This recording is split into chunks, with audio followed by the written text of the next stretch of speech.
സാറിന് ഒരുപാട് കോംബോ നമുക്ക് പറയാൻ പറ്റും. ഇപ്പം വിദ്യാസാഗറുമായിട്ടുള്ള സാറിൻ്റെ ഒരു കോംബോ അത് വളരെ മനോഹരമാണ്. ഇപ്പം നമ്മുടെ ദേവദൂതനിലാണെങ്കിലും സാറിൻ്റെ മറ്റ് സിനിമകളിലൊക്കെ ആണെങ്കിലും ഇതുപോലെ ഏതെങ്കിലും ഒരു പാട്ട്, ഈ പാട്ട് വേണ്ട, നമുക്ക് ഈ പാട്ട് മാറ്റാം എന്നൊക്കെ പറഞ്ഞിട്ടുണ്ടോ? അങ്ങനെ സാറ് വിദ്യാസാഗറിനോട് ചില പാട്ടുകളൊക്കെ മാറ്റിച്ചിട്ടുണ്ട്. പൊതുവേ അദ്ദേഹത്തിൻ്റെ ഫസ്റ്റ് ട്യൂൺ തന്നെ നമ്മൾ സ്വീകരിക്കാറുണ്ട്. ചിലതൊക്കെ നമ്മൾ ചിലപ്പോൾ ഒന്നുകൂടെ ട്രൈ ചെയ്തുകൂടെ എന്നൊക്കെ വളരെ വളരെ റെയറായിട്ട് അങ്ങനെ വേണ്ടി വന്നിട്ടുള്ളൂ. ഒരു പാട്ട് പൂർണ്ണമായിട്ടും അല്ല, 2 പാട്ടുകൾ അങ്ങനെ മാറ്റി ചെയ്യിപ്പിച്ചിട്ടുണ്ട്. ഒന്ന് പ്രണയവർണ്ണങ്ങളിൽ ആദ്യത്തെ ഒരു പാട്ടുണ്ടായത്, ഇപ്പോൾ ഒത്തിരി ഒത്തിരി എന്ന് പറയുന്നൊരു പാട്ടുണ്ടല്ലോ. അതിനുവേണ്ടി അദ്ദേഹം ചെയ്തു വന്ന പാട്ട് ഞാൻ കമ്പോസ് ചെയ്തപ്പോൾ എനിക്ക് കുഴപ്പമില്ല. പക്ഷേ അത് റെക്കോർഡ് ചെയ്ത് വന്നപ്പോഴത്തേക്കും ഞാൻ ഷൂട്ട് തുടങ്ങി. അപ്പോൾ എനിക്ക് റെക്കോർഡ് ചെയ്ത് വന്ന് കിട്ടിയപ്പോൾ ഞാൻ പറഞ്ഞു, ഞാൻ വിചാരിച്ചൊരു ഇമ്പാക്റ്റ് ഇത് വരുന്നില്ല, ഒന്നുകൂടെ മാറ്റി ചെയ്യാമെന്ന് പറഞ്ഞു. അങ്ങനെ ഞാൻ ലൊക്കേഷൻ ഇരിക്കുമ്പോൾ തന്നെ ഞാൻ വിദ്യാസാഗറിൻ്റെ അടുത്തേക്ക് ഗിരീഷ് പുത്തഞ്ചേരി ചെന്നൈയിലേക്ക് വിട്ടു. അവരവിടെ ഇരുന്ന് കമ്പോസ് ചെയ്തിട്ട് അവരൊരു ട്യൂൺ ഉണ്ടാക്കി കഴിഞ്ഞിട്ട് അത് അന്ന് മൊബൈൽ ഫോൺസൊക്കെ വന്ന സമയമാണ്, 97 എല്ലാവരുടെയും മൊബൈൽ ഫോണില്ല, എനിക്ക് മൊബൈൽ ഫോണില്ല. നമ്മുടെ ലൊക്കേഷനിൽ അതിൻ്റെ പ്രൊഡക്ഷൻ എക്സിക്യൂട്ടീവ് ആയിരുന്ന രഞ്ജിത്തിൻ്റെ കയ്യിലാണ്, ഇപ്പോഴത്തെ പ്രൊഡ്യൂസറായ രഞ്ജിത്തിൻ്റെ കയ്യിലാണ് മൊബൈൽ ഫോണുള്ളത്. അപ്പോൾ ഞാൻ പൊന്മുടിയിലൊരു മലയുടെ മുകളിൽ നിൽക്കുമ്പോൾ അവിടുന്ന് ചെന്നൈയിൽ നിന്ന് വിദ്യാസാഗറിൻ്റെ ഫോൺ വന്നെന്ന് പറഞ്ഞ് എനിക്ക് കൊണ്ട് തരികയാണ്. അപ്പോൾ വിദ്യാസാഗർ ഈ ഫോണിൽ കൂടെ, അവിടെ റേഞ്ച് കുറവാണ്, നമ്മൾ റേഞ്ച് തപ്പിപ്പിടിച്ചാണ് ഈ കമ്പോസ് ചെയ്ത് കേൾക്കുന്നത്. ആ കേട്ടപ്പോൾ തന്നെ എനിക്കത് വളരെ ഇഷ്ടപ്പെട്ടു. അപ്പോൾ അതിനകത്ത് അത് സംഭവിച്ചു പുത്തഞ്ചേരി പറഞ്ഞ് നമുക്ക് മാപ്പിളപ്പാട്ടിൻ്റെ എനിക്ക് കുറച്ച് പെപ്പിയായിട്ടുള്ളൊരു സോങ് വേണം, എന്നാൽ അതിനൊരു ഒതൻറ്റിസിറ്റി ഒരു നമ്മുടെ എവിടെയെങ്കിലും ഒരു വെറുതെ അങ്ങനെ ഒച്ചയുമ്പോൾ ഉണ്ടാക്കുന്ന പാട്ടാകാനും പാടില്ല. അങ്ങനെയാണ് അദ്ദേഹം പറഞ്ഞത്, മാപ്പിളപ്പാട്ടിൻ്റെ ഒരു ഋതം, ആ ഒരു സാധനം ഒന്ന് കുറച്ചും കൂടെ ഒന്ന് ഫാസ്റ്റാക്കിയത്. സാധാരണ മാപ്പിളപ്പാട്ട് അത്ര ഫാസ്റ്റ് അല്ലല്ലോ, അതിനെ ഒന്ന് ടെമ്പോ കൂട്ടി ചെയ്താൽ നോക്കാം. അതാണ് അതിൻ്റെ ബേസ്.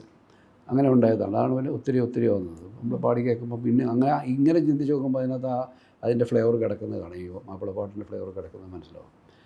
അതൊരു പാട്ട് അങ്ങനെ മാറ്റി ചെയ്യിപ്പിച്ചാണ്.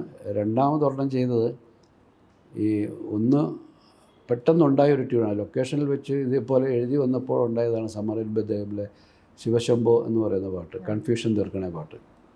അത് എഴുതി വന്നപ്പോൾ അങ്ങനെ ഒരു സിറ്റുവേഷൻ വന്നപ്പോൾ പെട്ടെന്ന് അത് നമ്മൾ കൂടെ ഇരുന്നില്ല, അവിടെ തന്നെ ഗിരീഷ് പുത്തഞ്ചേരി ഇതുപോലെ അവിടെ പോയി ചെയ്ത് നമ്മളെ ഫോണിൽ കൂടെ കേൾപ്പിക്കായിരുന്നു.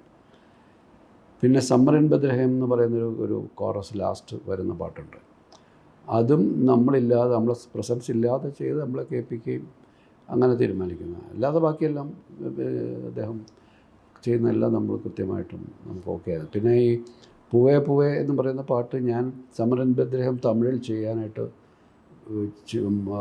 അതിൻ്റെ പ്രീ പ്രൊഡക്ഷൻ സമയത്ത് ചെയ്തതാണ്. അതിനു വേണ്ടി ചെയ്ത പാട്ടാണ് പൂവേ പൂവേ. ആ സിനിമയുടെ പേര് നൻപ എന്നായിരുന്നു. നൻപ എന്ന് പറഞ്ഞാൽ കൂട്ടുകാരാണ്, 2 ഫ്രണ്ട്സിൻ്റെ കഥയാണല്ലോ.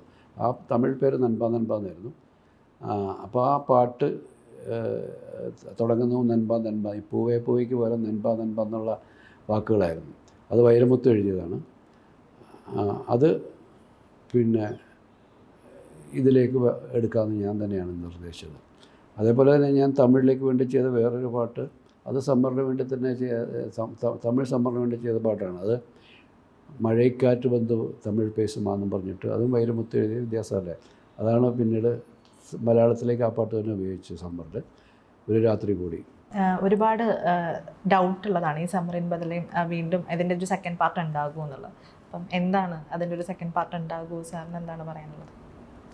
സെക്കൻഡ് പാർട്ട് ചെയ്യാനും മാത്രമുള്ളൊരു ഒരു തുടർച്ച ആ സിനിമയ്ക്ക് ഇപ്പോൾ ആവശ്യമില്ല. കാരണം അതിനകത്ത് അവിടെ അവസാനിച്ചിട്ടുണ്ട്. നേരത്തെ പറഞ്ഞ ഈ കഥാപാത്രങ്ങൾ എവിടെ എങ്ങനെയൊന്നും അന്വേഷിക്കാനും മാത്രമുള്ളൊരു ഇൻറ്റൻസിറ്റി ആ കഥയ്ക്കില്ല. അതവിടെ അവസാനിച്ചു. പിന്നെ പലരും അങ്ങനെ ചോദ്യങ്ങൾ ചോദിക്കാറുണ്ടെങ്കിൽ പോലും അതിൻ്റെ സാധ്യത കുറവാണ്. പിന്നെ അത് ചെയ്യേണ്ടത് ഈ ഒരു പുതിയ ജനറേഷൻ, അന്നുണ്ടായിരുന്ന കുട്ടികളൊക്കെ. പക്ഷേ ഇതിൻ്റെ മുകളിൽ നിൽക്കുന്നൊരു കഥ ഉണ്ടാകാതെ ചെയ്തിട്ട് കാര്യമില്ല.